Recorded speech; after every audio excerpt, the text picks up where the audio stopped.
एक फिल्म आई है छावा, पता नहीं आपने देखी है कि नहीं। फिल्म मिलने में हमको इतना इंटरेस्ट नहीं है, क्योंकि टीचर है, नहीं देखी है।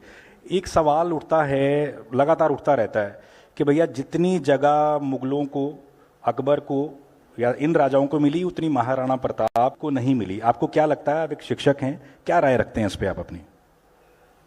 ना, हम लोग तो पढ़ाते हैं और हम लोग प्रॉपर रिस्पेक्ट देके पढ़ाते हैं, ऐसा नहीं है कि नहीं पढ़ाते हैं। प्रॉब्लम थोड़ा सा क्या आता है कि एक रिस्पेक्ट का और जो सिलेबस का बड़ा हिस्सा होना चाहिए वो तो उनको मिलना चाहिए, इस बात पे हम कहते हैं। इंडिया में क्या हुआ था ना कि जो इंटरनल राजा थे उनका ना डिवाइडेशन इतना ज्यादा हो गया था कि महाराष्ट्र के क्षेत्र में ये, आप देखिए हर्षवर्धन के मरने के बाद पूरे भारत को कंट्रोल करने के लिए आपको राजा नहीं मिलेगा। तो जैसे महाराणा प्रताप और राजस्थान के जो शासक थे उनका योगदान इतिहास में उन्हें जगह नहीं मिलता है, ये दुखद है। लेकिन हम आपको बताते हैं कि मोहम्मद बिन कासिम के आक्रमण के 500 साल बाद तक और राजस्थान के शासकों ने, छतरानियों ने 500 साल तक किसी विदेशी आक्रमणकारी को घुसने नहीं दिया। और जब उनका किला गिरा, राजस्थान के शासकों का किला गिरा, अगले 100 साल में पूरे भारत पे कब्जा हो गया। इतने बहादुर थे वो लोग, तो उनको रिस्पेक्ट तो मिलना चाहिए। तो हम लोग कई बार ना चीजों को कम बहुत बड़ी बात बोली आपने। उनकी आज जो वो लोग भले भगवान नहीं है, ये बात हम मानते हैं कि वो लोग भले भगवान नहीं है, लेकिन उनके कुर्बानी का नतीजा है जो भगवान बचे हुए हैं लोग। आप जैसे कोटा की भी बात कर रहे थे, बच्चे तैयारी करते हैं पेपर की, खूब मन लगा के तैयारी करते हैं, पेपर देते हैं, पास भी कर लेते हैं, फिर खबर आती है जी पेपर लीक हो गया या भर्ती रद्द हो गई। चूंकि आप अभी प्रोटेस्ट भी कर रहे हैं, तो आपको क्या लगता है कि ऐसे बच्चों के साथ कैसे इंसाफ हो सकता है? कई साल उनके खराब हो जाते हैं। क्या लगता है एज ए शिक्षक खान सर को? ये ना सबसे खराब चीज है एजुकेशन में। एजुकेशन सिस्टम का इसको कह दीजिए तो कैंसर है। पेपर का ये जो लीक होना, भर्ती रद्द होना, मतलब आप एक स्टूडेंट की मनोभाव तो हम लोग का अंदाजा आप ऐसे लगाइए कि हम लोग फ्रस्ट्रेट हो जाते हैं कि क्या मन से पढ़ाएं, हम लोग खुशी मनाएं कि पेपर लीक हो गया। जैसे अभी एग्जाम में बीपीएससी में हुआ था, और अभी तो हम लोग सोच रहे हैं कि आज बताएंगे कि देखो बच्चों ये पढ़ाए थे, पेज नंबर इतना पे ये आया ये आया, तब तक शाम में खबर आ रही है कि पेपर लीक हो गया। अब हम लोग को ये समझ में नहीं आए कि पेपर हम लोग पढ़ाएं, इसकी तारीफ करें कि जिन्होंने पेपर लीक कराया उसको बैठ के गरियाएं।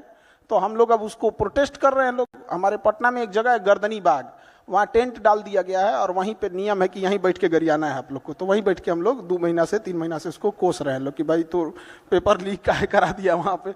अभी तक कोई नहीं सुन रहा है, मामला सब जुडिस है। नीट में देखिए, एनटीए नीट में इतनी गड़बड़ी चीज है कि बाहर में आप एमबीबीएस कीजिएगा तो 2 करोड़ 1.5 करोड़, कहीं कहीं 3-3 करोड़, और सरकारी में कीजिएगा तो फ्री। इतना ज्यादा डिफरेंस क्यों हो जाता है? तो अब 2 करोड़ लगा के कोई डॉक्टर बनेगा तो उसको दिख रहा है कि सामने वाला मरीज को डेंगू है, लेकिन कहेगा कि 2 करोड़ रुपया लगाएं, रुक तो बताते हैं 500 का जांच करके लाओ, तो उसको दिख रहा है कि डेंगू है लेकिन वो जांच कराएगा 500 का। तो ये चीजें क्या है ना कि एक जगह से जब गड़बड़ होती हैं तो हर जगह गड़बड़ हो जाती हैं। तो इसके लिए ना ये जांच से कुछ नहीं होता है। हम तो सीधे कहते हैं कि बैठाए पूरी मीडिया के सामने पोलियोग्राफिक टेस्ट और नार्को टेस्ट कराए और जो गड़बड़ पाए बम से उड़ा दे। बहुत बड़ी चीज बोली। अच्छा, प्रधानमंत्री मोदी परीक्षा पे चर्चा करते हैं। आजकल देखने को मिला कि बच्चों में तनाव बहुत ज़्यादा हो जा रहा है। सोशल मीडिया का ज़माना, एक दूसरे से कंपैरिजन करते हैं पेरेंट्स। ऐसे पेरेंट्स को क्या कहना चाहेंगे जो बच्चों पे अत्यधिक दबाव बनाते हैं, जिनके चलते बच्चे प्रेशर में आ जाते हैं? आपके पास ऐसे कई हज़ारों बच्चे आते होंगे, बताइए ज़रा। देखिए, प्रेशर बनाने से नहीं होता, ऐसे पेरेंट्स को भी कहते हैं। आप अपने घोड़ा को अगर मान के चलिए रेस लगाना है, घोड़ा पाला है कोई, तो उसको खिलाइए पिलाइए अच्छा से, कि बिना खिलाए पिलाए रेस में लाए मार डंटा मार रहे हो, क्या दौड़ेगा? उसको दौड़ने से पहले उसका ख्याल तो रखिए। उसी तरह आपके बच्चे हैं, आप एक बार कॉपी खोल के नहीं देखे कि वो क्या पढ़ा है। गार्जियन लोग एक को लगता है एक ट्यूशन का एक कोचिंग लगा देंगे, एक ट्यूशन लगा देंगे, मेरा काम खत्म। तो ये भी तो गलत है। पढ़ाई में अगर इंटरेस्ट है तो दुनिया का कोई इंसान पढ़ाई से नहीं भाग सकता है। तो इंटरेस्ट जगाना जरूरी है। वो कहते नहीं तुम पढ़, हम कहते छोड़ना इसको, उसको इंटरेस्ट जगाइए।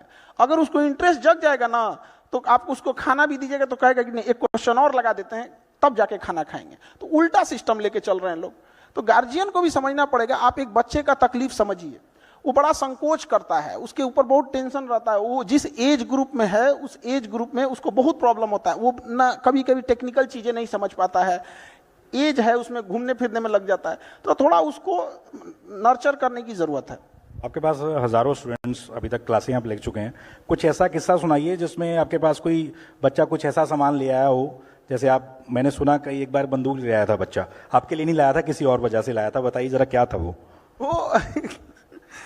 आई कार्ड चेक होता है क्लास में, तो क्योंकि ना विदाउट आई कार्ड वाले को हम लोग अलाउ कर देंगे तो फिर तो बदमाशी करके भाग जाएगा तो पता ही नहीं चलेगा। तो ऐसे चेक हो रहा था आई कार्ड, तो उसके पास था नहीं, कहा कि भाई जो चेक कर रहा था उसका, भाई मेरे पास आई कार्ड है, लाए नहीं, आज हमको बहुत जरूरी काम है।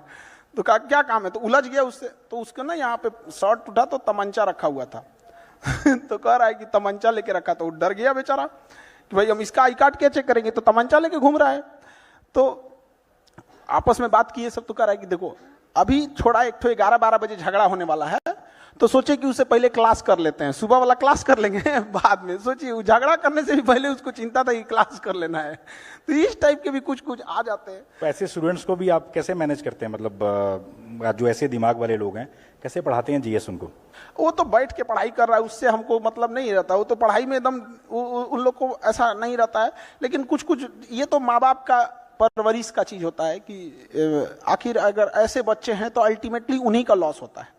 हम लोग कितना भी पढ़ा दें, लेकिन ये जो गलत रास्ते पे एक बार चला जाता है वो लौट के नहीं आ पाता है फिर। अच्छा, चूंकि हमारा थीम है एजुकेटिंग इंडिया 2030, तो आपको क्या लगता है किताबों में भी बदलाव होना चाहिए?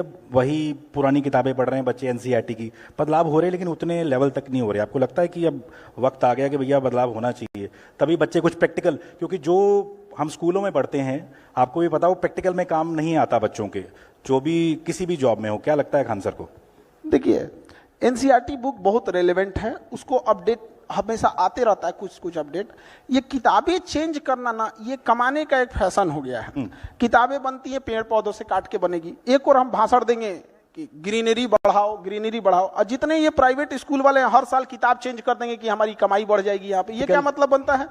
आप एक ऐसी किताब रखिए जो लॉन्ग टाइम पे चले। मेडिकल की कौन सी किताब इतनी चेंज हो रही है? हाँ रिसर्च होता है, वो ऐड हो जाता है, जो भी रिसर्च। ये 7-8 के बच्चों में कौन सा रिसर्च हो रहा है? अरे उनको वही चीज है जो फॉर्मूला है, यहाँ पे कौन सा बड़ा चीज है? मिडिल क्लास इंसान मर जाता है उसका किताब खरीदते खरीदते। एक आदमी थे हमारे यहाँ पटना में, तो उनको मतलब हमारे पास आए कि सर कुछ पैसे चाहिए हेल्प। हम क्या हुआ? तो कहे कि मेरी बेटी, उनको पढ़ा रहे थे बेटी को, तो कहे कि उसको ना री एडमिशन लेना है। हम फेल हो गई क्या? तो कहीं नहीं पास हो गई ना तो प्रमोशन का भी पैसा लगता है। मतलब उसको पैसा इसलिए लग रहा है कि पास हो गई तो फेल हो जाना चाहिए उसको। ये क्या सिस्टम बना के रखे हैं? मतलब बच्चा पास हो गया तो फिर उसको, मतलब उसको ना, वो स्टूडेंट नहीं है, उसको हर कदम पे नोच लो इसको। यहाँ उसको बेहतर किताब रखिए, सिस्टमेटिक। 1 नेशन 1 इलेक्शन की बात करते हैं, 1 नेशन 1 एजुकेशन की बात क्यों नहीं करते हैं? तमिलनाडु में अलग सिस्टम है, गुजरात में अलग है, बिहार में अलग है। एक जैसा सिस्टम रहना चाहिए। लैंग्वेज आप पढ़ाइए, गुजरात में गुजराती लैंग्वेज को पढ़ाइए, गुजराती कल्चर को पढ़ाइए, बट ओवरऑल तो सेम रहना चाहिए।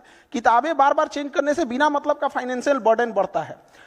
और ये जो आप कहें कि जो किताब है और उसका जो यूज नहीं आता है, तो किताब में एजुकेशन से रिलेटेड चीज है, और जब हम वर्किंग में जाते हैं तो वो स्किल्ड ढूंढता है। तो स्किल्ड अलग हो गया, एजुकेशन अलग हो गया। आखिर हमें भीड़ में से सेलेक्ट करना है किसी को, तो हम कैसे सेलेक्ट करेंगे? A single seat of marksheet can not decide my whole career. लेकिन हमारा मार्कशीट ये जरूर बता देता है कि 10th में हम सिंसियर थे कि नहीं थे। ग्रेजुएशन का मार्कशीट हमें ये जरूर बता देता है कि उस टाइम फ्रेम में हम सिंसियर थे कि नहीं। इस आधार पर हम ये आइडिया लगा लेते हैं कि ये इंसान थोड़ा सिंसियर होगा। बाद में उसको ट्रेनिंग स्किल तो सब देना ही पड़ेगा ना। अच्छा, भारत की करोड़ों की आबादी जो है युवा है, दुनिया में होता है कि सबसे युवा आबादी भारत में है। खान सर, क्या लगता है आपको जो हिंदी वाले स्टूडेंट्स स्पेशली इस आबादी का बड़ा हिस्सा हैं, वो खुद, उनको लो फील कराया जाता है और वो खुद लो फील होते भी हैं, क्या मैसेज देना चाहेंगे ऐसे स्टूडेंट्स को कि भैया हिंदी मीडियम या इंग्लिश मीडियम कुछ नहीं होता? क्या कहना चाहेंगे इस पे?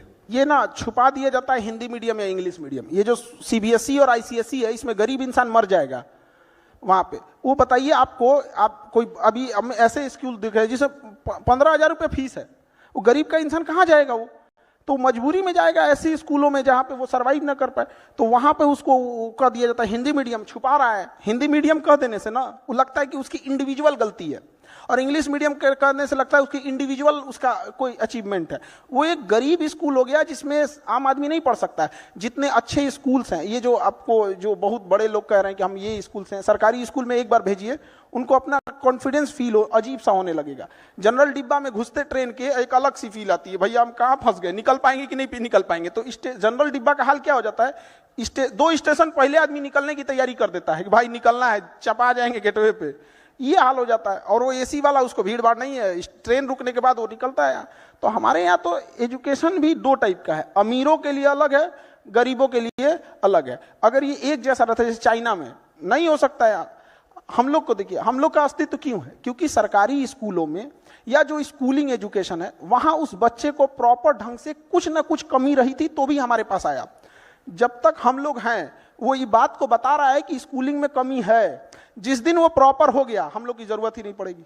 तो हिंदी मीडियम वाले बच्चों को क्या मैसेज देंगे कि भैया लो फील ना करें आप, जैसे बाकी मुल्कों में, रूस में रशिया को रूसी भाषा को प्राथमिकता दी जाती है, यूरोप में भी यही है, भारत में क्यों शर्मिंदा एक फील कर रहा है आदमी भैया हिंदी बोलने पे? आप हिंदी के ब्रांड एम्बेसडर की तरह हैं, इसलिए पूछ रहा हूं आपसे। जबरदस्ती उनको शर्मिंदा होने की जरूरत नहीं है। हम खुले मंच से कहते हैं कि मेरी जिंदगी का अगर कोई सबसे अच्छा डिसीजन था तो हम इंग्लिश मीडियम छोड़ दिए थे। वो हमको कुछ बुझाइए नहीं रहा था वहां पे, बस may I go to drink water sir, और उसके बाद कुछ समझ में नहीं आता था।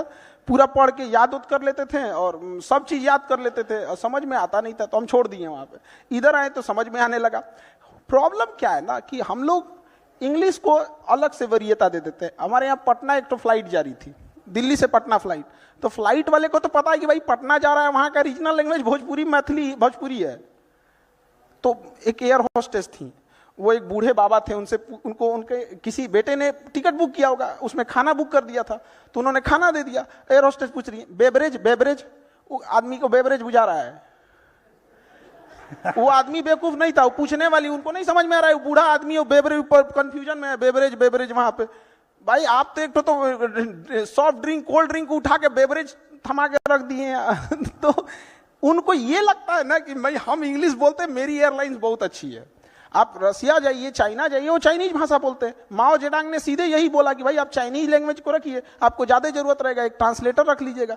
और वो बेचारे बूढ़ा आदमी कंफ्यूज थे। हम बाद में उनको कहे कि चाचा जी आपको कुछ इसमें, तो अब समझ में आया। तो वो चाचा जी थोड़ी ना, मतलब उनका एजुकेशन सिस्टम थोड़ी डाउन था। अभी महाकुंभ समापन होने वाला है, मैं लगभग 10-12 दिन महाकुंभ में था। बिहार के बहुत लोग हमें वहां पे मिले, सैकड़ों लोग मिले। उनका कहना था कि हमें भी योगी जैसा सीएम चाहिए। खान सर बिहार से आए हैं, क्या लगता है आपको? अब ये तो लोकतंत्र है, सबका डिसीजन है। वो इस बार कुंभ का मैंने इतने ज्यादा क्राउड गए थे लोग वहां पर, तो क्राउड ओवर क्राउड हो जाने की वजह से 2-4 मिस यहाँ पे घटना जो हो गई यहाँ पे, उसके बाद वीवीआईपी कल्चर को जैसे खत्म किया गया, सारी चीजें ऑन द स्पॉट आ गई यहाँ पर। तो अपना वहां का मैनेजमेंट है और हर स्टेट का अपना अपना अलग मैनेजमेंट है। अब जैसे कोई जरूरी नहीं कि सब जगह का एक ही जैसा हो जाएगी, लेकिन ये एक चीज है कि योगी जी में जो स्टिक ऑफ लॉ है कि भाई अगर गड़बड़ी करेंगे तो भाई मीडिया रहे चाहे कुछ रहे, कुछ भी हो सकता है। तो ये वाला चीज ना लोगों को थोड़ा सा प्रभावित जरूर करता है। लॉ एंड ऑर्डर पे जो आप कह रहे हैं वो काम बिल्कुल, लॉ एंड ऑर्डर तो जरूरी है ना। किसी को अब डर ही लगने लगेगा तो काम कहां से कर पाएगा। सिक्योरिटी बहुत जरूरी है, रेलवे इंफ्रास्ट्रक्चर बहुत जरूरी। हम लोग क्या देखते हैं, अगर कोई इंसान बीमार पड़ा है तो क्या चेक करते हैं, उसका ब्लड टेस्ट कर लिए, यूरिन टेस्ट कर दिए, ईसीजी कर दिए, तभी ना आदमी पता करता है कि इसको क्या प्रॉब्लम है। किसी स्टेट को देखना है, लॉ एंड ऑर्डर देख लीजिए, पुलिस कितनी हेल्पफुल है, सड़कें कितनी अच्छी हैं। अब जैसे कहते हैं लोग कौन सा राज्य विकास होगा, जिस राज्य में आप 1 घंटे में 100 किलोमीटर डिस्टेंस नहीं तय कर सकते हैं, कभी विकास नहीं होगा उस जगह का। अब चाहे जितनो चिल्लाते रहिए, आपको क्या लगता है साइकिल से विकास करने वाले एंटरप्रेन्योर घूमेंगे? बिल गेट्स आएगा टेम्पू पे बैठ के। बहुत बढ़िया। चलिए, क्योंकि जनता की पुरजोर मांग थी कि रैपिड फायर भी किया जाए खान सर से, क्योंकि इनकी बातें जो हैं किसी को बोर नहीं कर सकती, भले 1 घंटा बोलते रहे। बिहार में कुछ महीनों में चुनाव है, अगला सीएम किसको देखते हैं, नीतीश, तेजस्वी या प्रशांत किशोर? देखिए, ये पॉलिटिकल क्वेश्चन आप हम लोग से काहे पूछते हैं? ये अब मेरे देखने से, अपने से सोच के देखिए, मेरा देखने से कोई सीएम नहीं बन सकता। मेरा एक इंडिविजुअल सिंगल वोट है। इसको बदल देते हैं, सबसे पॉपुलर कौन आपको लगता है इन सब में? सबसे पॉपुलर या आपका फेवरेट नेता कौन है? नीतीश कुमार, प्रशांत किशोर, काफी मेहनत कर रहे हैं आजकल। सबकी अलग अलग रिस्पॉन्सिबिलिटी है। देखिए, नीतीश कुमार को जिस हालत में बिहार मिला था ना, गढ़ा में मिला था, गढ़ा में, जिसपे कोई बिल्डिंग नहीं बना सकता है। पहले उसको आप जैसे एक जमीन खरीदिए, कोई समतल जमीन खरीदिए, कोई गड्ढा में का खरीदिए, समतल वाला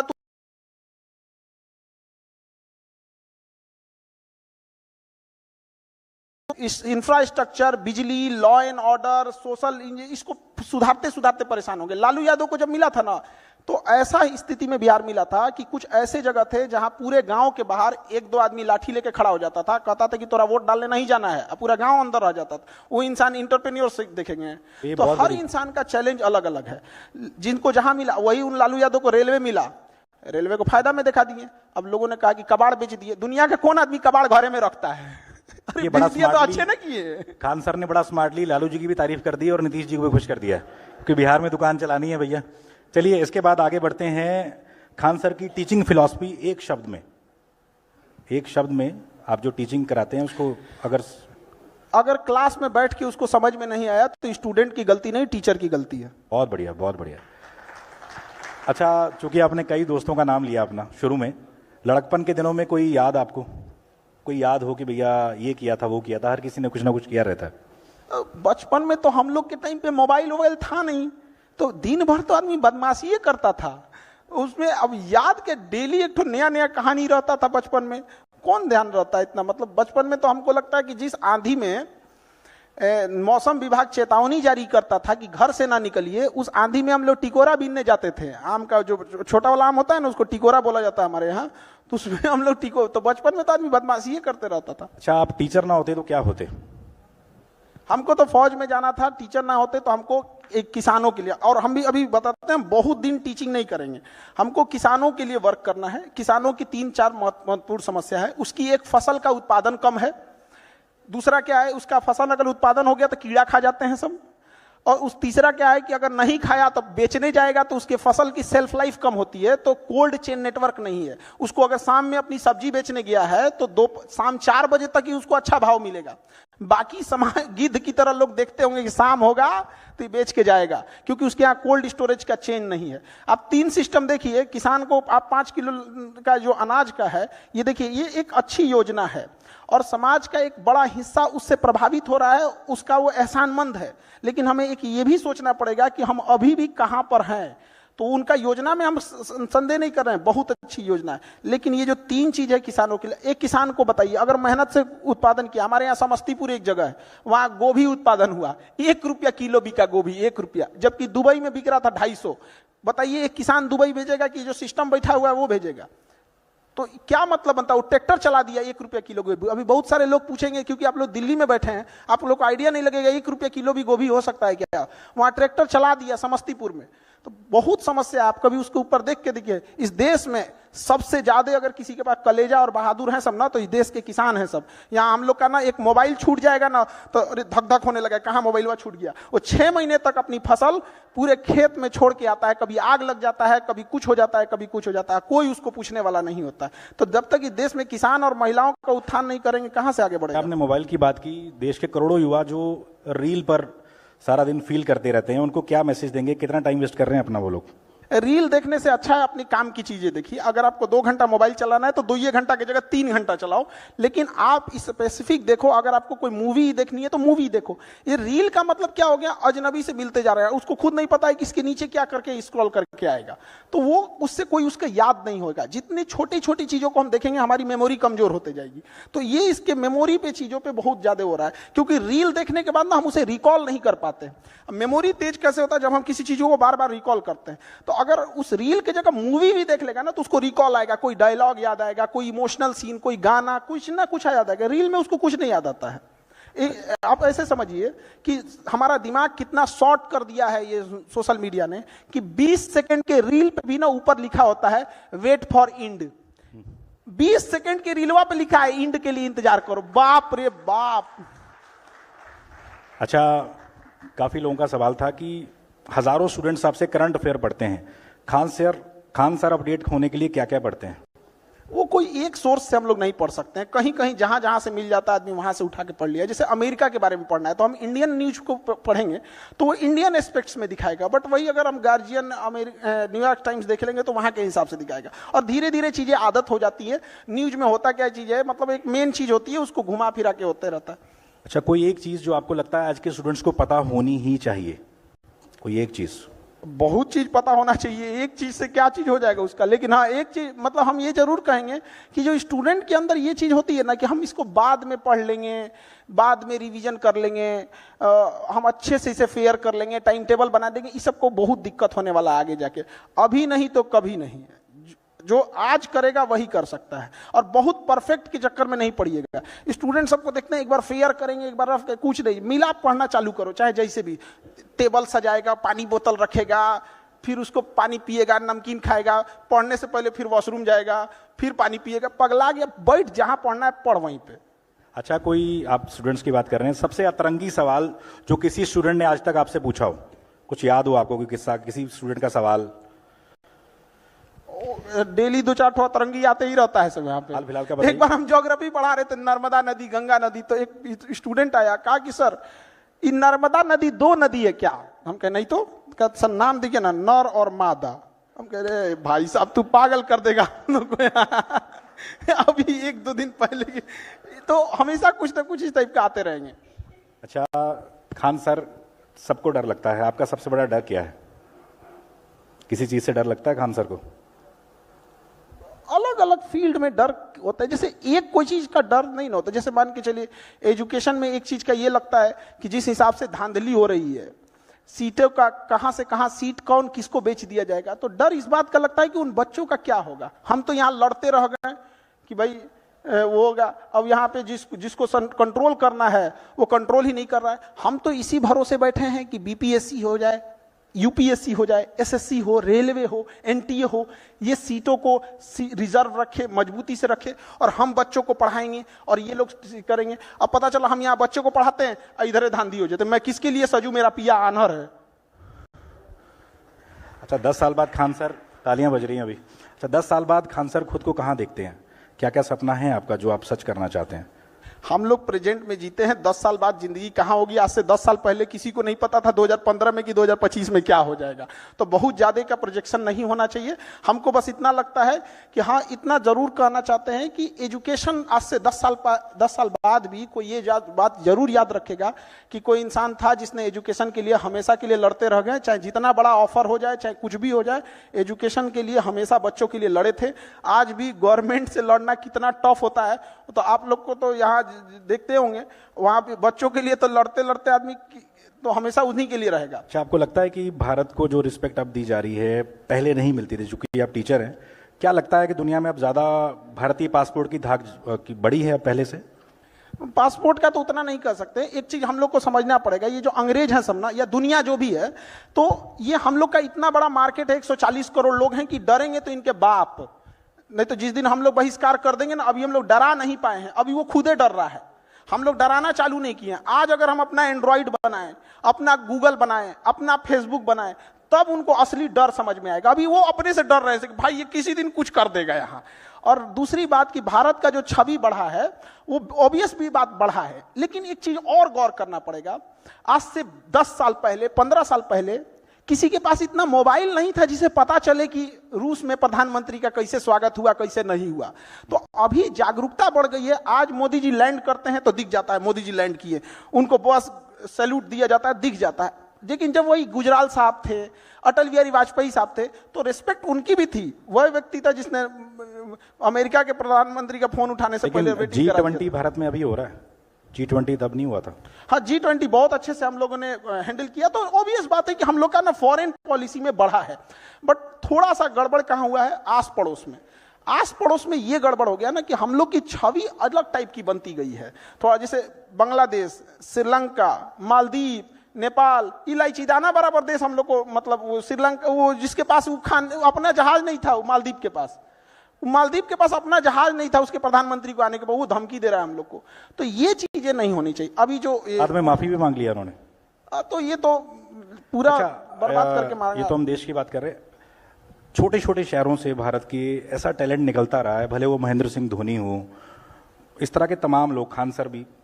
तो आपको क्या लगता है जो छोटे छोटे शहरों में ऐसा रॉ टैलेंट हमारा बैठा हुआ है, उसको क्या मोटिवेशन देंगे, क्या बताना चाहेंगे कि भैया लगे रहो, कामयाबी मिलेगी?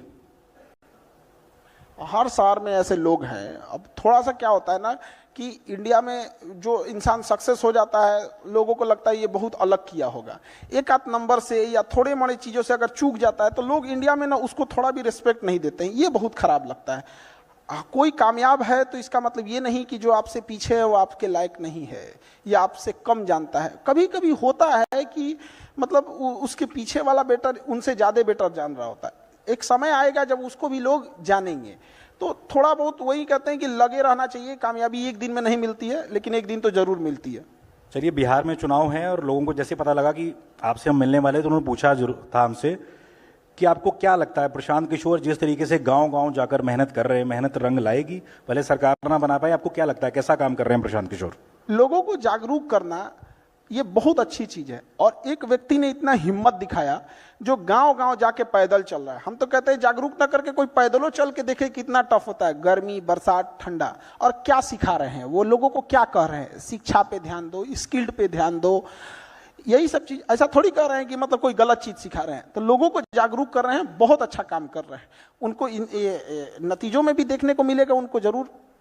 अच्छा, कल को कहेंगे भैया खान सर जुड़ जाओ हमारे साथ।